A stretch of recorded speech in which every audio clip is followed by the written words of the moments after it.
नमस्कार। इंडिया का share market 2023 में $4 ट्रिलियन का हो चुका है, जो कि हांगकांग के बाद पांचवी सबसे बड़ी शेयर मार्केट है। सरल और आसान भाषा में समझे तो शेयर मार्केट एक ऐसा जगह है जहां कंपनियों की शेयर की खरीद फरोख्त होती है। कंपनी का शेयर कहने का मतलब कंपनी की हिस्सेदारी। इंडिया में पहले के जमाने में यह खरीद बिक्री ऑफलाइन के थ्रू होती थी, लेकिन आज के दिनों में सारी मार्केट डिजिटल और ऑनलाइन हो चुकी है। शेयर की खरीद बिक्री के लिए इंडिया के पास दो स्टॉक एक्सचेंज है, बॉम्बे स्टॉक एक्सचेंज और नेशनल स्टॉक एक्सचेंज, जिसमें बॉम्बे स्टॉक एक्सचेंज इन दोनों में सबसे पुराना है। कोई कंपनी अपने शेयर को मार्केट में तब बेचती है जब उस कंपनी को लोगों से कंपनी के डेवलपमेंट के लिए फंडिंग लेना होता है, और उस फंडिंग के तौर पर लोगों के कुछ हिस्सेदारी उस कंपनी की दे दी जाती है। पहली बार किसी कंपनी को अपना शेयर मार्केट में लाने के लिए उसे अपने कंपनी का आईपीओ लाना होता है, जिसे इनिशियल पब्लिक ऑफरिंग कहते हैं। कंपनी को स्टॉक एक्सचेंज के पास जाकर अपनी कंपनी का सारा ब्यौरा देना पड़ता है, सारी बैलेंस शीट जमा करनी पड़ती है। उसके बाद उस कंपनी को परमिशन दिया जाता है कि आप अपने आईपीओ को मार्केट में ला सकते हैं। कोई भी व्यक्ति किसी कंपनी में निवेश करने से पहले उसके अंदर एक पहला प्रश्न जो आना चाहिए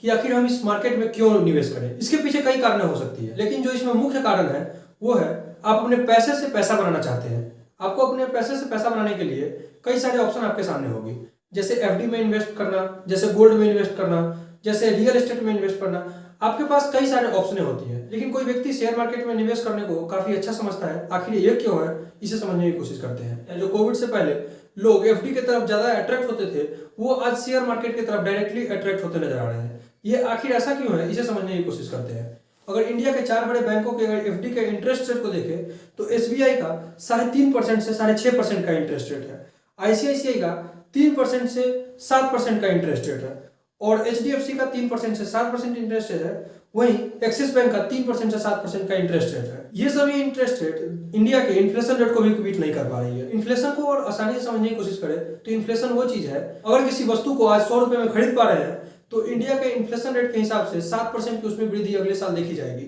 जो कि वही वस्तु आपको अगले साल 107 रुपए के आसपास मिलेगी। अगर वही 100 रुपया अगर आप एफडी में इन्वेस्ट करते हैं तो आपको 3 से 7% के बीच की इंटरेस्ट रेट मिलेगी, जो कि अगर आप 100 रुपए आज उसमें इन्वेस्ट कर रहे हैं तो अगले साल ये हो सकता है कि वो 103 से 107 के बीच में उसकी वैल्यू हो। एफडी की इंटरेस्ट रेट इन्फ्लेशन को भी बीट नहीं कर पा रही है, इसके लिए लोग एफडी से डायरेक्ट शेयर मार्केट की तरफ मूव करते नजर आ रहे हैं। वहीं अगर इंडिया के निफ्टी 50 के 4 सालों को इंडेक्स ग्रोथ को देखें तो 2020 में 14.90% की ग्रोथ देखी गई थी।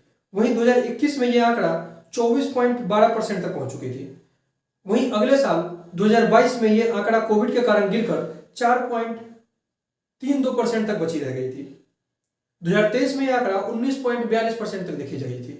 अगर लोग एफडी को छोड़कर निफ्टी 50 के डायरेक्ट इंडेक्स में भी निवेश करते हैं तो कहीं ना कहीं एफडी से ज्यादा रिटर्न उनको देखने को मिलेगा। यह भी एक काफी बड़ी कारण है कि लोग एफडी को छोड़कर डायरेक्ट स्टॉक मार्केट की तरफ मूव करते नजर आ रहे हैं। अगर गोल्ड के रिटर्न से स्टॉक मार्केट के रिटर्न को देखें तो गोल्ड में 2018 में 7.3% की ग्रोथ हुई थी, वहीं 2019 में 21% की ग्रोथ हुई थी, वहीं 2020 में 28% की ग्रोथ हुई थी। अगर गोल्ड के रिटर्न के एवरेज को देखें तो ये 9.18% के आसपास है, जो कि निफ्टी 50 के इंडेक्स के ग्रोथ से भी कम है। ये भी एक काफी बड़ा कारण है कि लोग डायरेक्ट शेयर मार्केट की तरफ बढ़ते नजर आ रहे हैं। अगर हम स्टॉक मार्केट में ट्रेड करने के लिए खोले गए डीमैट अकाउंट के आंकड़े को देखें तो नवंबर 2023 में जो आंकड़ा 28 लाख एक महीने में एक डीमैट अकाउंट खोला गया था, वही आंकड़ा दिसंबर 2023 में डबल होकर 42 लाख एक महीने में खोला गया है। अगर आज के इंडिया के आंकड़े को देखें तो पूरे देश में 14 करोड़ डीमैट अकाउंट है, जो कि एनएसडीएल की रिपोर्ट के मुताबिक कोरोना से पहले महज 4 करोड़ थी।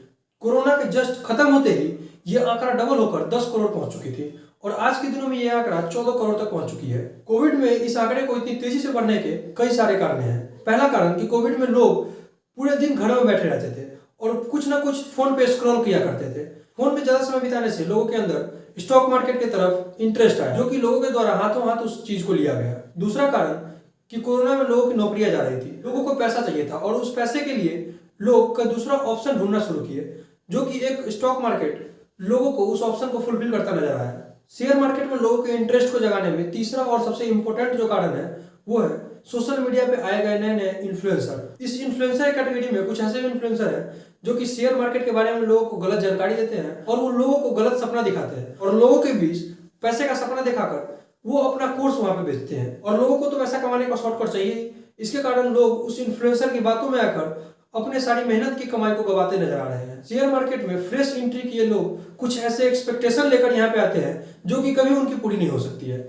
जैसे वो इंस्टेंट मनी कमाना चाहते हैं। वो लाख रुपए लगाकर ये सोचते हैं कि हम अगले महीने से 50 और 1 लाख रुपया हर महीने उससे इंटरेस्ट ले सके, जो कि कभी पूरा नहीं हो सकता। उन्होंने मार्केट क्रैश को बस मूवी और वेब सीरीज में देखा है, वो उस क्रैश को अपने पोर्टफोलियो से रिलेट नहीं कर पा रहे हैं। इन्हीं सभी कारणों से म्यूचुअल फंड के एसआईपी में भी काफी बूम देखी गई है। म्यूचुअल फंड का आंकड़ा जो नवंबर 2022 में 40 लाख करोड़ की थी, वो नवंबर 2023 में आकर 21% से बढ़ चुकी है, जो कि 49 लाख करोड़ के आसपास है। लोग 49 लाख करोड़ रुपया हर महीने म्यूचुअल फंड में एसआईपी के तौर पर डाले जा रहे हैं, और मार्केट के बड़े जानकारों का यह अनुमान लगाया जा रहा है कि म्यूचुअल फंड का ये एसआईपी का आंकड़ा जल्द ही 100 लाख करोड़ के आसपास महीने का पहुंच जाएगा। क्योंकि म्यूचुअल फंड के ऐड को आज के दिनों में ऐसे दिखाया जाता है कि म्यूचुअल फंड सही है, लेकिन उसी एडवर्टीजमेंट में लास्ट में बहुत तेजी से उस लाइन को निकाल दिया जाता है कि invest at your own risk. अगर इस पे प्रॉफिट होती है तो आपको बहुत अच्छी बात है, लेकिन अगर आप वहां पे लॉस करते हैं तो इसमें मार्केट या उस म्यूचुअल फंड